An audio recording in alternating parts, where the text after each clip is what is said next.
اللہ تعالیٰ سے یہ دعا مانگی تھی کہ اللہ مجھے اپنے راستے میں شہادت کی موت عطا فرما اور اپنے پیارے رسول صلی اللہ علیہ وسلم کے شہر میں عطا فرما۔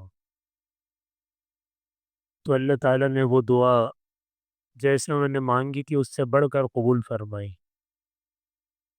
فجر کی نماز پڑھانے کے دوران ابو لولو مجوسی غلام نے دو دھاری خنجر ان کے پیٹ میں گھونپا۔ تو اندھیرا ہوتا تھا اس زمانے میں، جو دور صحابہ کرام کھڑے تھے ان کو تو پتہ ہی نہیں چلا کہ کیا ہوا ہے۔ اللہ اکبر کی آواز تو آئی نماز شروع کرنے کی، اس کے بعد پتہ نہیں چلا کہ کیا ہوا، خاموشی ہو گئی۔ حضرت عمر رضی اللہ عنہ نے، چونکہ حکم یہ ہے شریعت میں کہ اگر امام کو کوئی حادثہ پیش آ جائے تو اپنے پیچھے والے کا ہاتھ پکڑ کر اپنی جگہ کھڑا کرے۔ جیسے مثلاً امام کا وضو ٹوٹ گیا تو یہ تو نہیں ہے کہ نماز ختم ہو جائے گی، اپنے پیچھے والے کا ہاتھ پکڑ کے اپنی جگہ کھڑا کر دے، وہ نماز کو تسلسل کے ساتھ جاری رکھے گا، نماز حسب معمول پوری ہوگی۔ تو حضرت عبد الرحمن بن عوف رضی اللہ عنہ کا ہاتھ پکڑ کے اپنی جگہ کھڑا کر دی۔ اس میں ایک نکتے کی بات ہے کہ جو صحابہ کرام میں سب سے بڑی تجارت کرنے والے تھے وہ دو حضرات تھے، ایک حضرت عثمان رضی اللہ عنہ تھے، ایک حضرت عبد الرحمن بن عوف رضی اللہ عنہ تھے۔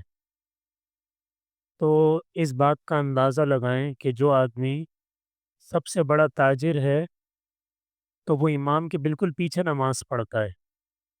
یہ نہیں کہ یہ تو بڑے تاجر ہیں ان کے پاس فرصت نہیں ہے، یہ 10ویں صف میں ہوں گے، 15ویں صف میں ہوں گے، ان کی تجارت ان کو روکتی نہیں تھی، بالکل امام کے پیچھے نماز پڑھتی۔ اتنی بڑی تجارت، اتنا بڑا کاروبار، لیکن نماز کے بارے میں کوئی سمجھوتا نہیں۔ اور دوسری نکتے کی بات کہ حدیث میں یہ حکم ہے امام کے پیچھے وہ لوگ کھڑے ہوں جو نماز کے مسائل سے بخوبی واقف ہیں، کہ امام کو کوئی حادثہ پیش آئے تو امام ان کو آگے تو کھڑا کر سکے۔ اب ایسا آدمی امام کے پیچھے آ گیا، اسے مسائل کا ہی نہیں پتا، امام نے اس کا ہاتھ پکڑ کے آگے کیا، اس نے اپنی نماز بھی خراب کی اور تمام لوگوں کی نماز خراب کر دی۔ تو اس لیے حدیث میں یہ حکم ہے کہ امام کے قریب 2-3 آدمی امام کے بالکل پیچھے ایسے کھڑے ہوں جو بخوبی نماز کے تمام مسائل کا علم رکھتے ہوں۔ پھر اگلی نکتے کی بات یہ ہے کہ کوئی ہڑا اڑی نہیں مچی، کوئی یعنی بھاگا دوڑی شروع نہیں ہوئی، نماز اسی طرح پوری کی گئی، البتہ مختصر کی۔ حضرت عمر رضی اللہ عنہ وہیں بیٹھ گئے، یہ نہیں کہ ان کو لوگوں نے لے کے بھاگنا شروع کر دیا، بھائی ان پہ حملہ ہو گیا، ان کے پیٹ سے خون نکل رہا ہے، خون کے فوارے چھوٹ رہے ہیں، کوئی بات نہیں، نماز پوری کی جائے گی۔ وہ وہیں بیٹھے ہوئے، نماز پوری کی، پھر اس کے بعد ان کو لے کے گئے۔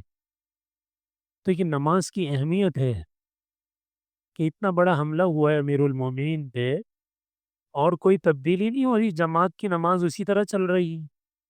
حضرت حسین رضی اللہ عنہ کو بھی جب شہید کیا کہ انہوں نے ایک نماز میدان میں نہیں چھوڑی، اور اس دن وہ روزے سے تھے، اس لیے کہ عاشورہ کا روزہ ہوتا ہے، 10 محرم کو روزہ ہوتا ہے۔ تو نماز اتنی عظیم الشان اہم ترین عبادت ہے۔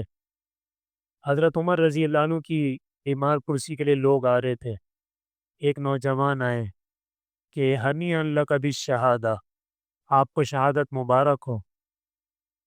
تو خیر وہ جانے لگے تو ان کو بلایا، اب پیٹ سے تو خون نکل رہا ہے لیکن فکر کیا ہے؟ بلایا کہ اس لڑکے کو میرے پاس بلاؤ۔ کہا بیٹا آپ کی، اس زمانے میں لنگی پہنتے تھے، شلوار اب جیسے شلوار پہنتے ہیں، آپ کی لنگی ٹخنوں سے نیچے جا رہی، آپ اس کو اوپر کریں، ٹخنے کھلے ہوئے ہونے چاہیے اس حال میں بھی۔